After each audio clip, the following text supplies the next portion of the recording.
Hey all! Amanda here with your final prediction video for Season 12 of American Ninja Warrior.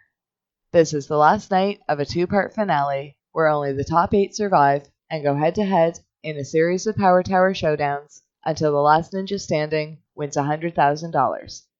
16 athletes ran last week, and now the final 11 face this 10-obstacle course in an attempt to make the final 8. The course remains the same as last week. We start with the shrinking steps, followed by spring forward.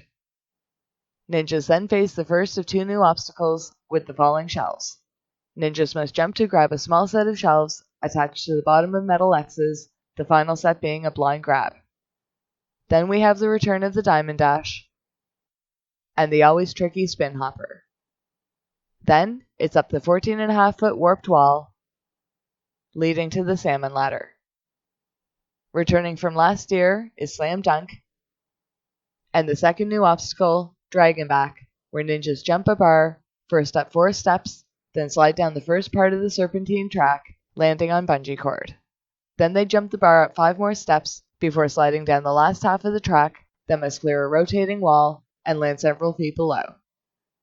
Then, if ninjas have anything left, they scale the 35-foot spider trap, opening 3 sets of 100-pound doors at the 10, 25.5, and 35-foot marks to hit a buzzer.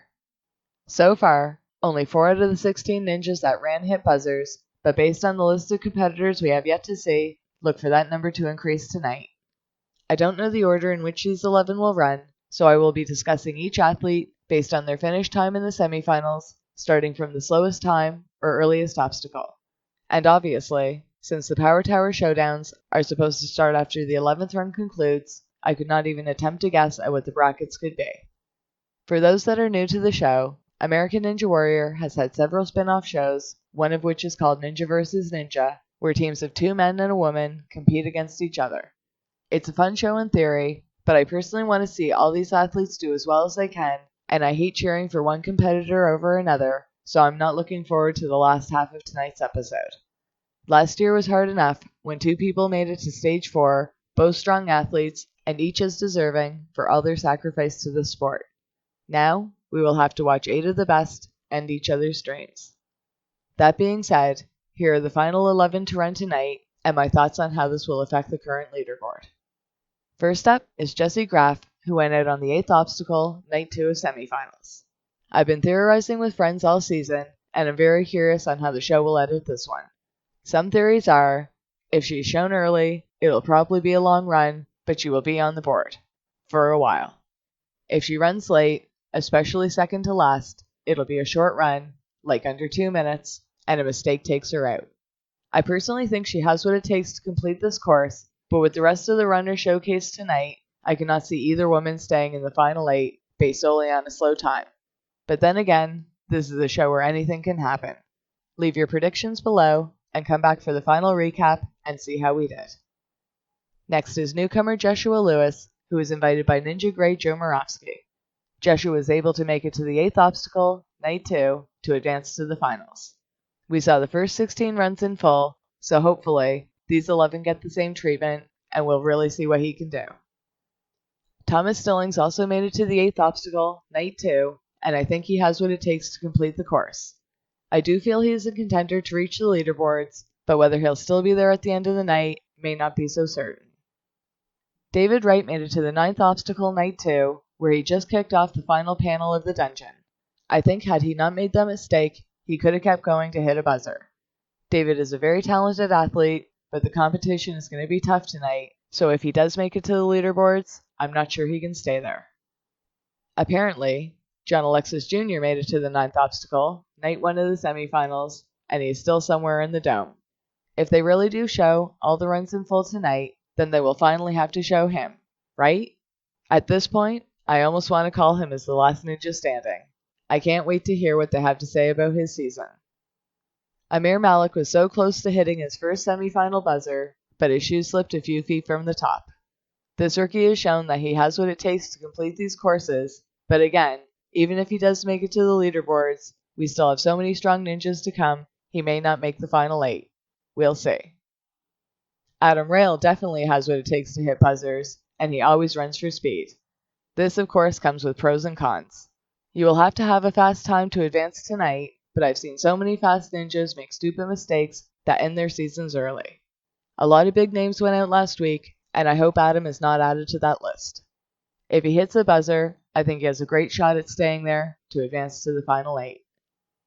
Next is RJ Roman, and you know he'll be running for speed. Again, if he can hit a buzzer, and he has the skills to do it, it'll be hard to knock him off the leaderboard. However, he has to be fast and accurate. So many times, I've seen mistakes be made just because an athlete rushed something rather than take an extra second to adjust. I hope that's not the case tonight for any of the faster ninjas. Joe Marowski runs tonight and is still my pick to win the whole thing this season. I've always known he was consistent and is always one of the last faces I expect to see still standing by the end of any season, but Joe has really been impressing me this season with his speed. He was one of a handful of ninjas that hit a mega wall, and he did it fast enough to still take the second fastest time of the night and still had speed left over to win the power tower. Joe will be tough to beat this season. However, we also have Daniel Gill. This is my mom's favorite ninja, and we all know Daniel has what it takes to win it all this season. Another fan favorite who runs a flawless course with speed to spare. I would be stunned if he was not in the final 8 tonight with one of the top times. This should be an enjoyable run to watch, as Daniel always makes the runs look easy. And of course, the man who's been taking the fastest times all season, look for Jake Murray to rip up the course tonight. If he can make the final 8, he will also be hard to beat, but Jake's run may be one of the ones I'm most concerned about. Jake is so talented and always brings so much fun to the show, but his speed has caused unrecoverable errors in past runs, and I'm so scared that the same misfortune may befall him tonight.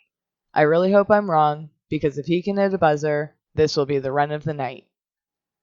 So, that being said, as I mentioned in my episode 7 recap, I feel a teaser the show aired last week really ruined the rest of the episode for me. When I saw the names for the athletes set to run episode 8, I kind of assumed most of them would be on our leaderboards. I found the runs were very unevenly divided, and that no matter how well some of the ninjas did from episode 7, most of them would be replaced by episode 8. Right now, the leaderboards show Lucas Reale, Najee Richardson, Austin Gray, Jesse Lebrecq, Jamie Ron, Cameron Baumgartner, Flip Rodriguez, and Jody Avila.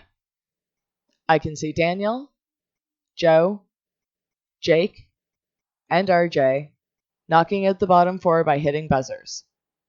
If anyone else besides those 4 hits a buzzer tonight, Jesse Lebrecq is out.